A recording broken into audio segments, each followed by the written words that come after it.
안녕히 주무셨습니까? 예. 오늘은 제가 새 아침이고 그러니까 아주 여러분들한테 정말 큰 기쁨이 될 수 있는 그런 말씀으로 준비했습니다. 그리스도의 의. 이것만큼 좋은 주제가 없어요, 성경 가운데서. 근데 이제 그 다음 이제 본문을 딱 보면은 여러분들이 조금 이제 부담을 좀 느끼실 수도 있는 말씀인데요. 제가 이런 말씀을 준비했습니다. 빌립보 4장 13절에 있는 말씀인데요. 내게 능력 주시는 자 안에서 내가 모든 것을 할 수 있느니라. 여러분들 신앙을 제가 한 지금 거의 50년 가까이 하고 있는데요. 사실 예수님을 믿으면서 별로 기분 아주 상쾌하게 한 날이 따져보면 한 며칠 안 되는 것 같아요. 계속 부담만 되는 거예요. 교회 안 나가면 더 편해요. 교회 나가는 게 힘들 때가 많아요. 교회 이번에 이 코로나 때문에 집안에 와서 예배 드려라, 얼마나 좋은지 몰라요. 다리 뻗고 그냥 이불 뒤집어 쓰고 앉아서 예배 드리는데 그렇게 좋을 수가 없더래요, 편해가지고. 근데 이런 생각이 들어서 이 코로나가 이번에 우리 시금석이 되었다. 정말 참된 믿음을 갖고 있는지 그렇지 않은지 참 우리에게 커다란 숙제를, 내 신앙을 점검해보는 그런 숙제를 남겨주었 이번 기간이 아니었나, 이런 생각이 들어요. 교회 나오지도 못하게 하지, 모이지도 못하게 하지, 집안에서 예배 드려야 되는데 이걸 또 답답하게 여기는 사람들도 있지만 아주 또 이렇게 편하게 생각하는 사람도 많이 있어요. 근데 제가 이제 그런 것뿐만이 아니고 교회 다니면서 제가 부담을 많이 느꼈던 게 뭐냐면 율법에 관련된 문제예요. 율법, 계명. 교회에서 계속 사랑하라 그러고 계명 지키라 그러고, 그럴 때 이제 마음에서 이제 막 요동이 치는 거예요. 그게 안 되니까. 지키려고 해도 안 지켜지고, 사랑하려고 하는데 사랑은 무슨 사랑에 이 속에서 불이 담겨 있어가지고 그냥 미워 죽겠는데. 또 용서하라 그래요. 용서는 어떻게 용서를 해요? 지난번에 어떤 분이 나오셔서 용서에 대해서 간증하는 걸 제가 들었는데요. 정말 큰 거 깨달으신 거예요.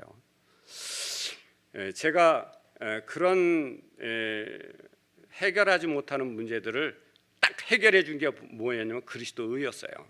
오늘 제가 그거를 말씀을 드리려고 하는 거예요. 율법에는 세 가지의 율법이 역할이 있습니다. 울타리, 이건 과거예요. 인간이 타락하기 전에, 이거 인간이 아담과 하와가 그거 따먹지 말라는 거 홀딱 따먹어서 그 울타리를 넘어감으로 이제 그 울타리의 역할은 소멸됐습니다. 지금 현재는 거울의 역할이 있어요. 이 율법이 우리에게 거울의 역할을 합니다. 어떻게 하냐면 우리가 타락 후인데요, 인간의 죄를 밝히 보여줍니다. 넌 죄인이야. 너는 어떻게 해야 된다고? 넌 죽어야 돼. 이것이 바로 우리에게 현재 율법이 가지고 있는 역할입니다. 거울의 역할. 그래서 이제 그러면 우린 죽어야 되나? 그럴 때 성령께서 어떻게 해요? 아니야, 안 죽는 방법이 있어. 어디로 가? 예수께로 가. 이런 성령의 역할이 있죠. 자, 근데 앞으로 미래에는 심판대의 역할입니다. 인간을 심판할 때 뭐로 심판한다고요? 율법으로 심판합니다. 너 율법 잘 지켰나 안 지켰나? 율법 안 지켰으면은 멸망이에요. 어저께 한영석 목사님 뭐 지글지글 탄다 그랬는데 그것도 제가 내일 설교 준비했습니다만, 인간을 심판할 때 시금석으로 우리를 판결하게 됩니다. 사실 이 율법이라고 하는 것은 하늘에서 원래 죄가 들어오기 전에 하늘에서는요 인식조차도 못했던 법이에요. 율법이라는 게 있었나? 이렇게 율법이라는 게 없었어. 율법이라는 것을 인식하지도 못하고 살았어요 사람들이. 아니, 그 하늘에 있는 모든 거민들이요. 그런데 이거를 누가 논쟁으로 삼았냐면 루시퍼가 논쟁을 삼은 거예요. 피조물들이 과연 이 율법을 지킬 수 있느냐 없느냐 이걸 논쟁을 삼았다고요. 그래서 결론은 뭐예요? 자기가 나도 하나님이 지은 피조물인데 내가 율법을 범한 걸로 봐서 피조물들이 율법을 지키는 것은 큰 부담이다.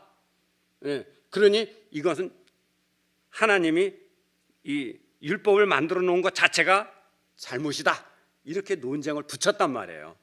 거기에 하늘의 천사가 3분의 1이 미혹돼 가지고 사단한테 넘어갔잖아요. 그래서 하늘에서 전쟁이 나고 쫓겨나고 뭐 이제 인간도 미혹하니까 그냥 선악과 따먹고 범죄하잖아요. 그러니까 자 봐라, 사단이 이제 그렇게 말하는 거예요 하나님께. 자 봐라, 인간조차도 율법을 지키는 일에 실패하지 않았냐. 이 율법은 지킬 수 없는 거야. 이렇게 결론을 딱 내려버렸어요. 우리 인간들도 율법은 지킬 수 없는 거라고 딱 그렇게 이제 결론을 냈습니다. 그럴 때 하나님께서 율법을 지키지 않고는 결코 우리가 구원받을 수 없다는 것을 아시기 때문에 율법을 지키게 하기 위해서 그 문제를 해결하기 위해서 누구를 보내셨냐면 예수님을 이 땅에 보내신 거예요. 그래서 예수님을 십자가에 돌아가심으로 그 율법이 요구하는 뭐예요? 죄의 삭슨 사망이라고 하는 그 요구를 그냥 다 해결을 해 버리셨단 말이에요. 그 논쟁 끝난 거예요. 이제는 율법을 지킬 수 있느냐 없느냐 이 논쟁 끝났어요. 근데 아직도 우리가 이 사단의 가르침에 아직도 미혹을 받고 그렇게 부담을 느끼며 저처럼 살아가는 사람들이 많이 있더라 이 말이죠.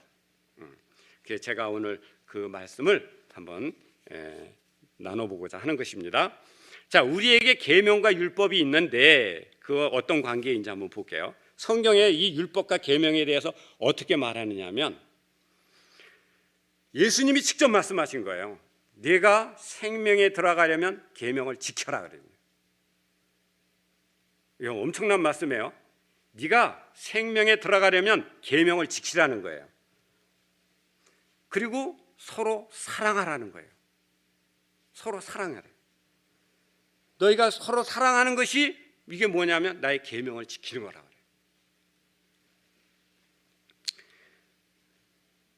성경에 뭐 이 계명을 지켜라, 사랑해라 이 말씀이 수도 없이 많아요. 제가 이거 딱 세 말씀만 뽑아 온 거예요. 여기에요 아주 쐐기를 박는 말씀이 있어요. 이런 말씀입니다. 계명 중에 아주 지극히 작은 것 하나라도 버리고 또 그같이 사람을 가르치는 자는 천국에서 지극히 작다. 이 작다라는 말이 천국에 들어갔는데 넌 작아 이게 아니에요. 못 들어간다는 얘기입니다. 쉽게 말해서 안 된다 이 말입니다. 계명이 10가지가 있는데 그 10가지 중에 한 가지만이라도 범하면 안 된다. 쉽게 말하면 그런 의미예요. 얼마나 이 강력한 말씀이에요. 그거를 이렇게 그리고 뭐라 그랬냐면 오직 율법을 행하는 자라야 의롭게 하신다. 의롭게 된다. 의롭게 된다는 구원 얻을 자격이 있다. 그런 말씀이죠. 화입 주석에 보면 이렇게 그 10가지 계명에 대해서 10가지 계명 중에 한 가지라도 어기는 것은 뭐와 같느냐 하면 10개의 고리에 대한 사슬과 같아서 고리 하나가 망가지면 그 사슬은 못 쓰게 되는 것과 같다. 이제 이렇게 해서 10가지 계명을 다 우리가 지켜야 된다. 이렇게 말씀하시는 거죠. 근데 이 율법은 지켜도 되고 안 지켜도 되고 하는 그런 법이 아니고 이거는 하나님의 품성이고 하늘의 원칙이기 때문에 이건 반드시 지켜야 되는 거예요. 그래야 의인이 된다고요. 의인이 돼야 구원을 받죠. 예? 이제 굉장히 여러분 아멘 아멘 하는데 진짜 이건 부담이 되는 말씀이에요. 정말 부담되는 말씀이에요. 문제는 뭐냐 하면 이 하나님의 품성이고 하늘의 원칙인데 이게 우리 죄인 입장에서 이게 지켜질 수 있느냐 이거예요. 이게 지켜지느냐 이거예요. 이게 예? 이게 문제란 말이에요. 문제는. 예. 그런데 희망적인 말씀이 있어요. 한번 보세요. 로마서 3장 28절이에요. 그러므로 사람이 의롭다 하심으로 얻는 것은 율법의 행위에 있지 않고 야, 와 이거 율법 아니래요. 예. 희망이 됩니까 이제 조금 희망이 되십니까? 율법을 지키라고 그랬는데 율법 아니라는 거예요. 예. 뭐로 된다고요? 믿음으로 된다. 근데 이 한 말씀만 있는 게 아니에요. 또 있어요. 갈라디아서 5장 4절에 율법 안에서 의롭다함을 얻으려 하는 너희는 그리스도에게서 끊어지고 은혜에서 떨어지는 자. 야, 이건 더 강력한 말씀이잖아요. 율법 지키려고 하면 어떻게 된다고요? 예수 안 돼도 때로 떨어져 나간다는 거예요. 그러니까 율법 지킬 필요 없다는 거죠. 이제 좀 마음이 가벼워지십니까? 근데 보세요. 이런 말씀도 있어요. 율법의 행위로 그의 앞에 의롭다 하심을 얻을 육체가 없다. 그러니까 율법 지켜야 된다는 거예요? 안 지켜야 된다는 거예요? 안 지켜야 된다는 거죠? 그럼 아까 그 말씀은 또 뭐예요? 계명 지키라는 말씀은 또 뭐예요? 예? 이 성경이 왜 이랬다 저랬다 그래? 예? 뭔가 좀 궁금하지 않으세요? 이런 말씀을 읽을 때. 예. 이게 성경 영이 재밌어요. 그러니까 이런 걸 알면은요 교회 다닐 맛이 난다니까요. 예. 이게 이런 걸 모르면은 그냥 부담만 오고 또 뭐 율법 안 지키겠다가 안 지켜도 된다 그러니까 막 자유롭게 막 자유주의 막 방종주의로 막 나가가지고 하나님 말씀 뭐 율법 다 필요 없다고 이렇게 또 살아가는 또 엉터리 신앙이 돼버리잖아요. 예. 근데 이 말씀을 정말 제대로 알면 이렇게 교회 생활하고 이렇게 예수 믿는 게 이렇게 즐겁고 행복한 일인지 정말 모른다 이거죠. 예. 이거는 자 보세요. 우리가 의로워지는 방법이 율법을 지켜서가 아니고 믿음으로 된다는 것인데 예수를 믿으면 의로워진다. 어떻게 이런 일이 일어날 수 있을까 하는 거예요. 어떻게 예수를 믿는데 내가 의로워질까? 예? 어떻게 이루어질까? 성경에 율법을 지켜라, 계명을 지켜라, 서로 사랑해라, 말씀에 순종해라, 서로 용서해라, 온유하고 겸손하라 이런 말씀이 수도 없이 많은데 이게 되느냐고요? 예? 안 되는데 정말 이거를 어떤 사람은 그래요.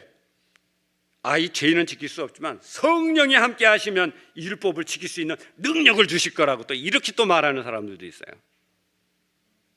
네? 맞는 말이에요? 맞는 말 같아요? 성령이 함께 하시면 아까 능력 주시는 자 안에서 성령이 함께 하시면 내가 모든 것을 할 수 있느니라. 여러분 성령의 역할에 대해서 오해하는 거예요. 그거 오해하는 겁니다. 성령이 함께해서 내가 뭘 하는 게 아니에요. 그걸 아셔야 돼요. 제가 오늘 그걸 가르쳐 드리려고 그래요. 그러면 성령이 여러분들에게 왜 와서 왜 여러분들 변화가 안 됐냐고요? 네? 성령이 오셔야 될 거 아니에요. 근데 성령이 안 와. 오질 않아 여기. 왜냐? 성령의 역할이 아니거든요. 내가 변화가 돼야 되는데 성령이 와서 변화가 안 돼요. 그잖아요. 나에서 하나님의 품성이 이루어져야 되는데 안 이루어지고 있잖아요. 성령이 안 오시잖아요. 왜? 성령의 역할이 아니기 때문에 그런 거예요.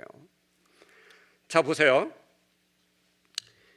제가 언제 이제 기회가 되면 내가 이 문제도 한번 다뤄보고 싶어요. 근데 죄인들이 절대 할 수 없는 이 일들을 성령에는 계속 하라고 해야 된다고 계명을 지켜야 된다고 그러고 사랑하라고 그러고 순종하라고 계속 말씀해 주시거든요. 왜 그러냐? 왜? 이걸 해야 되거든요. 해야 된다고요. 안 하면 안 된다고요. 근데 인간은 할 수가 없다고요. 여기에 큰 딜레마가 있는 거예요. 예. 제가 아까 말씀드린 내게 능력 주시는 자 안에서 모든 것을 할 수 있느니라는 말씀에 대해서 제가 잠깐 말씀드릴게요. 이 성령이 아니에요. 이 능력 주시는 자가 내게 능력 주시는 자 안에서 모든 것을 할 수 있느니라 하는데 이 능력 주시는 자가 성령이 아니라고요. 여기 주석에 나와 있어요. 딱 주석에. 예? 이거는 그리스도가 주는 힘이라 그래요. 그리스도라니 그리스도. 능력 주시는 자가 누구예요? 자가 누구예요? 그리스도란 말이에요. 그리스도가 주는 능력이에요. 이해가 되시겠습니까? 성령 아니에요. 그리스도시라고요. 그리스도가 우리에게 함께 하시고 능력을 주시니 내가 모든 것을 할 수 있다, 그런 뜻이에요. 여기서 아멘 하셔야 돼요. 아까 성령 하니까 아멘 하시더만. 그러니까 여러분들이 다 이런 것에 대해서 우리가 뭔가가 잘못 이해하고 있다 이 말이에요. 그리스도예요, 그리스도. 실물교훈에 보면 그 말씀을 지지했어요. 딱 그 말씀을. 사람이 하는 역할이 말할 수 없이 미약하지만 그가 그리스도의 신성과 연결된다면 그는 그리스도께서 주시는 능력을 통하여 모든 것을 할 수 있다. 근데 이 능력이 뭔가? 이게 또 참 능력. 그리스도가 주시는 능력이 뭐냐? 이게 굉장히 중요한 말씀이에요. 빌립보 3장 9절에 있어요. 그 안에서 발견되려 하미니 내가 가진 의는 율법에서 난 것이 아니요 오직 그리스도를 믿음으로 말미암은 것이니 곧 믿음으로 하나님께서 난 의라. 이 말씀의 의미를 해석을 하면 바울이 내가 의를 가지고 있어. 내가 의를 가지고 있는데 이유는 율법을 지켜서 가지고 있는 율법을 지켜서 얻은 의가 아니고 이 의는 뭐를 해서 얻은 의라고요? 믿음으로, 예수 그리스도를 믿음으로 믿었더니 어떤 의가 왔다고요? 하나님께로부터 왔다고요. 이 의가 하나님께로부터 왔다고요. 그래서 내가 의로운 사람이 됐는데 내가 의로워서 의가 된 게 의인이 된 게 아니고 의로 여겨주셨단 말이에요. 야, 이 여겨주셨다는 말이 굉장히 의미가 있고 정말 감사한 말씀이에요. 의로 여겨주셨다는 거예요. 의로. 아직은 내가 의인이 아닌데 의인으로 여겨주셨다. 이런 말씀이에요. 자, 제가 아주 결정적인 말씀을 하나 여러분들한테 드립니다. 시대의 소망 762페이지에 있는 말씀이에요. 이건 같이 한번 읽어볼까요? 노란 줄만. 시작. 율법은 즉 의로운 생의 완전한 품성을 요구하지만 인류는 그 요구에 미칠 수 없다. 이거 화이트 부인이 아주 딱 단정을 지어 놓으신 거예요. 인류는 하나님의 거룩한 율법의 요구를 충족시킬 수 없다. 그러나 반전이에요. 그리스도께서는 인간으로서 지상에 오셔서 뭐를 사시고? 거룩한 생애를 사시고 어떤 품성을? 완전한 품성을 개발시키셨다. 그리스도께서는 그것을 받고자 하는 모든 자들에게 값없이 선물로 주신다. 아멘입니까? 이 말씀이 우리를 살리는 거예요. 이 말씀이 이 말씀이 우리를 살리는 거라고요. 여기 의로운 생애는 누구의 생애를 말하는 걸까요? 예수님의 생애예요. 완전한 품성은 누구의 품성을 말하는 걸까요? 하나님의 품성이에요. 예수의 품성과 하나님의 품성을 율법이 원한다고요. 의라고 하는 것은 뭐를 원한다고요? 예수의 생애, 예수님이 살아간 것처럼 그의 생애를 원하고 요구하고요. 하나님의 품성을 요구한다고요. 그러나 인류는 뭐 할 수 없다? 그 요구에 미칠 수 없다. 요구를 충족시킬 수 없다. 이건 결론이에요. 그러나 근데 반전이 있잖아요. 그러나 그거 누가 그렇게 했다는 거예요? 누가? 그리스도께서 인간으로서 지상에 이 땅에 오셔가지고 거룩한 생애를 사시고, 네, 그 다음에 완전한 품성, 하나님의 품성을 개발시켜. 이 개발이라는 말이 또 참 기가 막힌 말씀인데, 네, 그리스도께서는 그걸 바꾸지 않은 사람에게 어떻게 주셨다고요? 값없이 주는 거예요. 원하는 자들에게는, 받고자 하는 자들에게는, 모든 자들에게는 값없이 주어 선물로 주는 거예요. 예. 그 밑에 이 율법의 의가, 자 보세요. 이 율법의 의가 의로운 생활, 완전한 품성을 요구한다 그랬죠? 그죠? 근데 이 율법의 의가 어디서 성취가 된다고요? 어디서 성취가 돼요? 그리스도를 믿는 자들에게서 성취가 된다는 거예요. 야, 저는 이 말씀에서요 진짜 놀랐어요. 예. 노력하는 거예요. 계명 지키려고. 부모를 공경하라는데 공경이 안 돼. 빨리 그냥 어떻게 우리 노인에게 그냥 빨리빨리 어떻게 갔으면 좋겠고, 막 이런 생각 들어가잖아요. 막 미워 죽겠는데 저 친구 막 내 돈 띄어먹고 말이지, 나 뒤통수 치는 저 친구 그냥 미워 죽겠는데 사랑하라고 그러는데 이게 사랑이 안 되잖아요. 그런데 그게 성취가 돼요. 내 마음에서. 부모도 공경하고, 내가 하는 게 아니고 그리스도가 다 이루어 놓으신 것이 내 마음에서 성취가 된다고요. 이런 일이 어디 있어요? 이런 일이. 예? 이거 기가 막힌 일 아닙니까? 예. 이게 성취가 된다니까요.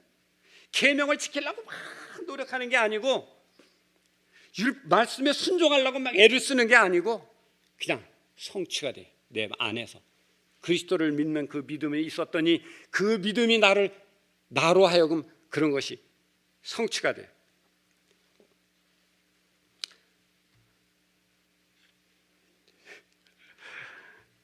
자, 보세요. 그 성취가 되는데, 아까 제가 하늘에서는 율법이 존재를 인식하지 못했다 그랬죠. 예, 똑같아요. 그리스도가 내 안에 들어와서 성취를 시키면요, 율법이 없는 것처럼 돼버려요.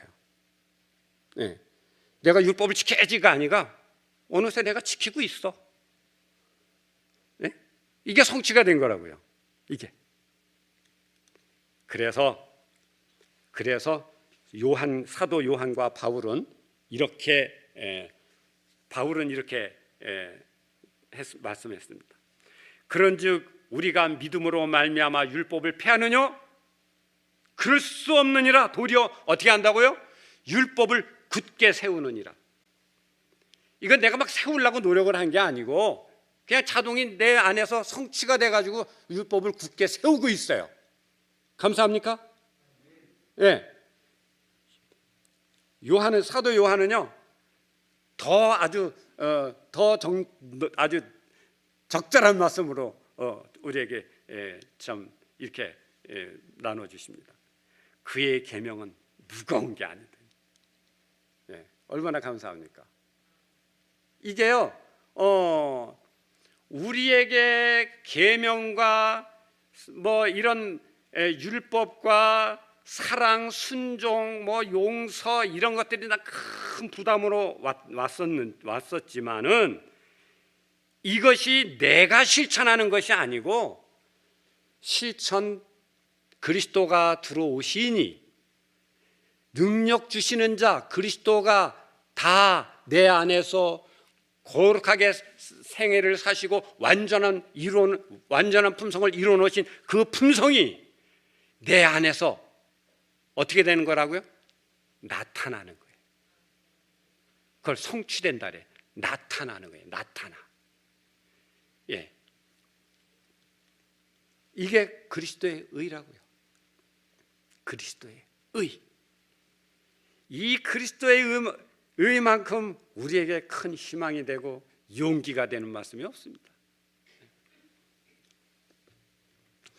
여기 아까 개발시켜놨다고 한 말씀 제가 여기 있죠. 완전한 품성을 개발시켜놨다 하는데 이 개발시켜놨다는 게 뭐냐면 그리스도의 의예요. 그리스도의 의. 그럼 그리스도의 의라는 게 뭔가 좀 궁금하시죠? 그리스도 의가 뭐냐? 하나님의 의와 그리스도의 의가 있어요. 근데 이게 약간 좀 다릅니다.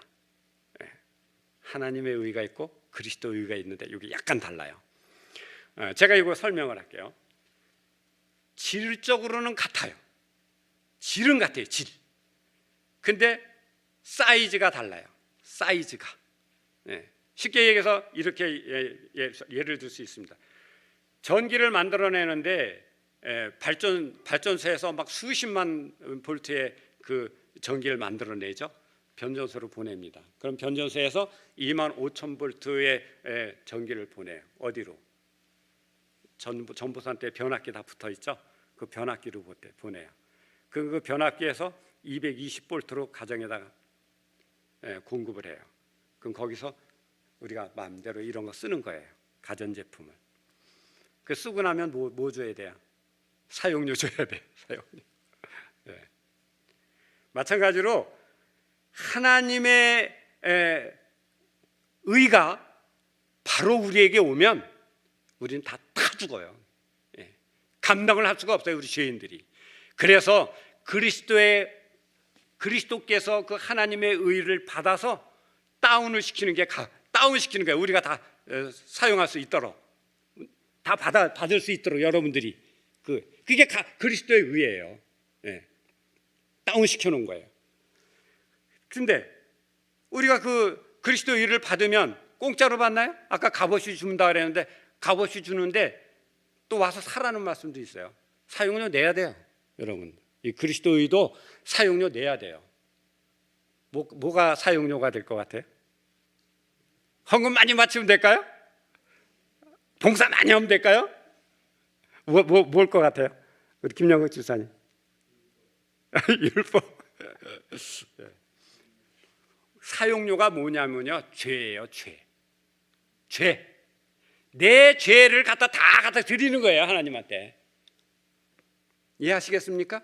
이게 사용료라고요. 그리스도의 의를 받는 조건이 뭐냐? 내 죄를 다 갖다 드리는 거예요.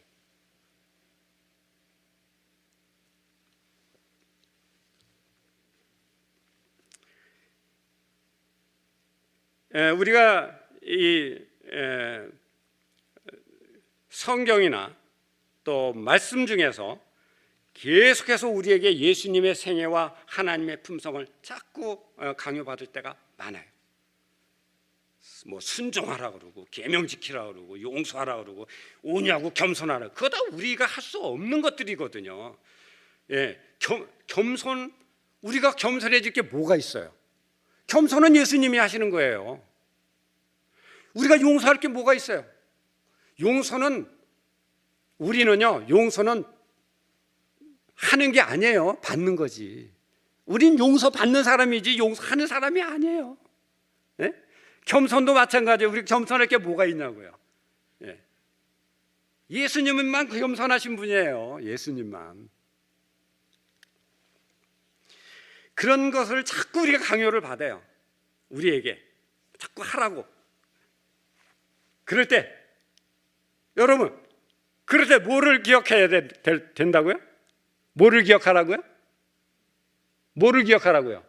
그리스도의 의를 기억하시란 말이에요. 아, 그리스도의 의를 받으라는 얘기구나, 이렇게 받아들이시라고요.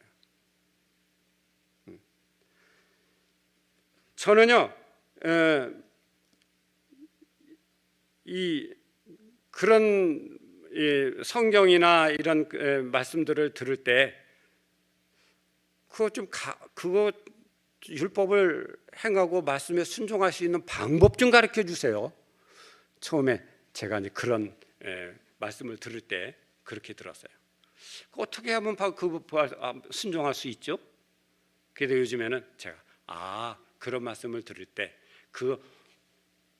예수님의 거룩한 생애와 온전한 품성을 이루신 그 예수 그리스도, 그에게로 가서 그의 그리스도의 의를 받으라는 말씀이구나, 이렇게 제가 이제는 알아듣습니다. 그랬더니 그런 말씀을 들을 때마다 뭐해요? 마음에 기쁨이 오는 거예요. 교회 다닐 마음이 나죠. 내가 막 의로워지는 것 같은 거예요. 그런 말씀은 한마디로 인해서. 이런 말씀도 있어요. 한번 보세요. 가력 뽑은 기별 3권 169페이지에 있는 말씀인데요. 제가 다 읽어볼게요. 경건의 비밀. 품성을 재는 표준은 임금의 계명이다. 계명은 죄를 찾아낸다. 계명에 의하여 죄를 알게 된다. 그러나 죄인은 항상 십자가에서 치욕적인 죽임을 당하시고자 그분 자신을 낮추신 그분의 놀라운 사랑의 표현에 의하여 예수께로 이끌린다. 이 얼마나 놀라운 연구주제인가. 천사도 이 놀라운 비밀을 들여다보기를 간절히 원하며 애쓴다. 그것은 가장 높은 인간의 지성에라도 부담을 지을 수 있고 사단의 편을 택함으로 타락하고 속임을 당한 인간으로 하여금 무한하신 하나님의 아들의 형상에 일치할 수 있게 하는 연구이다. 사람이 그분과 같아질 것이다. 이 그분이 누구예요? 그분이 누구예요? 사람이 하나님과 예수님과 같아질 것이다. 무엇 때문에? 인간에게 주어진 그리스도의 의 때문에. 그리스도의 의 때문에 우리가 누구와 같아진다고요? 하나님과 같아진다. 하나님께서는 타락했으나 구원함을 받은 인간을 그분의 아들을 사랑하셨던 것처럼 사랑하실 것이다. 여러분 성경 읽을 때 바로 읽으시에요. 여기 써 있잖아요. 이것은 살아있는 말씀으로부터 어떻게 읽으라고요? 바로 읽으라고요. 바르게. 그리스도의 의를 받으라고 하는 말씀으로 바르게 읽어라 이 말입니다. 내가 하려고 애쓰지 말고.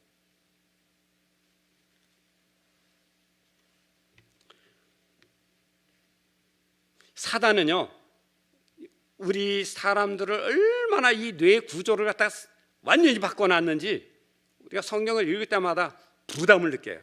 아이고, 성경 말씀대로 나 절대로 못 살아 그러고 다 떨어져 나가기 기대하는 게 누구예요? 사단인 거예요. 하나님께서 다 이루어 놓으신 건데 사단은 그것만 딱 가려놨어요. 그럴 때 여러분 그리스도의 의를 반드시 기억하시고 율법의 요구에서 우리를 완전히 해방시켜 놓으신 그분 앞에 나아가 그리스도의 의를 받게 되시기를 바랍니다. 자, 이거 보세요. 여러분 사도행전 4장 12절에 이런 말씀이 있어요. 다른 이로서는 구원 얻을 수 없나니 천하 인간의 구원 얻을 만한 다른 이름을 우리에게 주신 일이 없다. 다른 이름, 이 다른 이름이 누구예요? 어떤 이름 외에 그리스도라는 이름 외에는 절대로 우리 인간에게 구원을 줄 수 있는 이름이 없다 그 말이에요. 우리에게 인간에게 구원을 줄 수 있는 이름은 성령 아닙니다. 그리스도십니다. 아시겠습니까? 그리스도만이 우리에게 구원을 주시는 이름이라고 하는 사실을 분명히 깨닫게 되시고 올 한 해 정말 이런 것들이 나에게 성취되어져서 그 거룩한 생애와 하나님의 품성이 나타나는 여러분과 제가 되기를 바라면서 오늘 말씀을 마치도록 하겠습니다. 기도하겠습니다. 하늘에 계신 아버지,